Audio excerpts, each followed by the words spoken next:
The arguments for the existence of God are like the lyrics to familiar television jingles.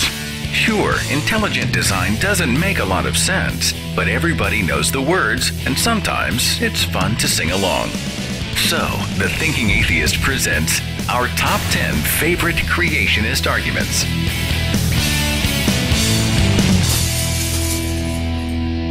Number 1.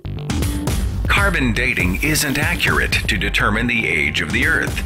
Well, perhaps that's why carbon dating isn't the preferred method for dating rocks and fossils. In fact, there are a great many methods of radiometric dating that accurately measure the decay of radioactive elements in rocks, meteorites, and fossils. And those methods can confidently measure the age of planet Earth to be 4.5 billion years. Number 2. You can't prove evolution. As opposed to proving the young Earth theory from primitive anonymous documents? Well, actually, man has unlocked the world of genetics to reveal that all living things have and do evolve, and that similarities exist between the DNA of plants, animals, and humans alike. Evolution is observable, provable science. To quote the famous evolutionary biologist Stephen Jay Gould, creationist critics often charge that evolution cannot be tested and therefore cannot be viewed as a properly scientific subject at all. This claim is rhetorical nonsense. Number 3. If man evolved from monkeys, why do we still have monkeys? This is like asking, if America was colonized by the English, why do we still have England? Next question, please. Number 4. The human eye is too complex to have evolved. This argument is also known as irreducible complexity. This gross oversimplification ignores creatures like the single-celled euglena, which have evolved antennae for light. Mollusks and jellyfish have evolved varying grades of vision.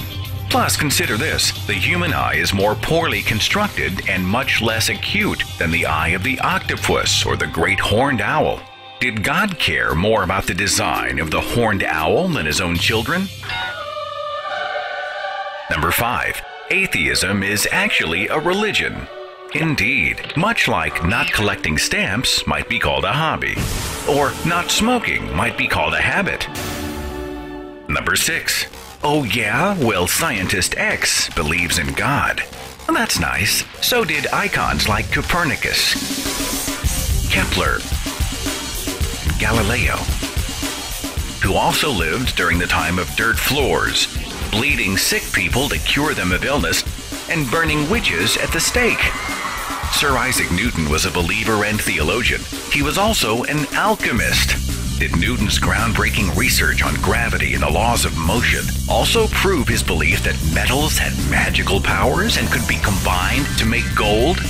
Cherry pick all you want. The fact is, 93% of the members of the National Academy of Sciences reject the concept of God. That's not just a majority, it's an overwhelming majority. In fact, this is just a sampling of the reputable scientific organizations that reject intelligent design and support evolution by natural selection.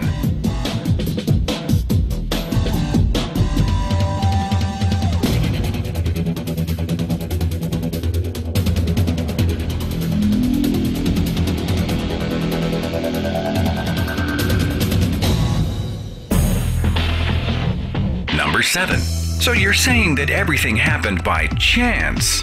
No. Well, chance certainly plays a part in the evolutionary cycle, but natural selection promotes non-random change of specific desirable traits over time. Living organisms didn't just pop into existence by chance, but they did evolve over millions, sometimes billions of years. Number 8. America was founded as a Christian nation.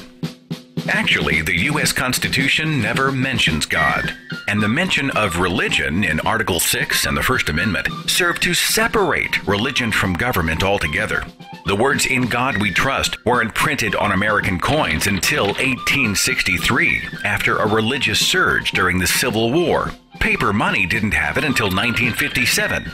The words "under God" weren't even in the original Pledge of Allegiance. They were added by Congress in 1954. and many of our founding fathers were either deist or ambivalent about the Christian God, including Thomas Jefferson, Benjamin Franklin, James Madison, John Adams, Thomas Paine, and even George Washington. Number 9. The second law of thermodynamics. We love this argument because it is thrown out so flippantly and with so little understanding. In a nutshell, the second law of thermodynamics says that systems must become more disordered over time. So, complex living cells and organisms couldn't have come out of basic inanimate chemicals. In other words, more time means more chaos.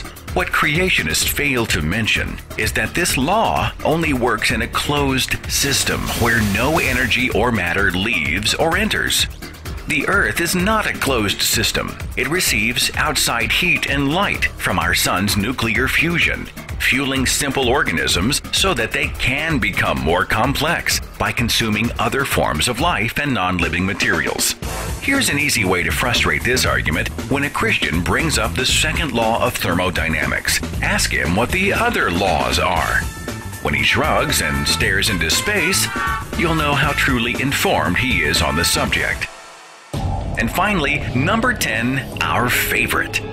Adolf Hitler was an atheist. Well, actually, Hitler was raised Roman Catholic. In Mein Kampf, Hitler speaks of the creator of the universe and says the Aryan race was created by God. His religious views, or lack of them, remain in dispute. But using the name of history's greatest tyrant isn't an argument. It's a provocation that has nothing to do with the concept of evolution or creation. Invoking Hitler is a hot button designed to distract people from the true evidence that God only exists in the imagination of man. So there they are, our top 10 favorite creationist arguments. The next time you come up against one of these, just remember that your worldview is based on evidence. Their worldview includes an invisible divine daddy, 2 naked people and a talking snake, contradictory documents written in the Bronze Age, the wearing of torture devices around one's neck, and bumper stickers that proudly say, 7 days without prayer makes 1 week. For the record, we're not sure the creationist argument could be much weaker. We're just saying.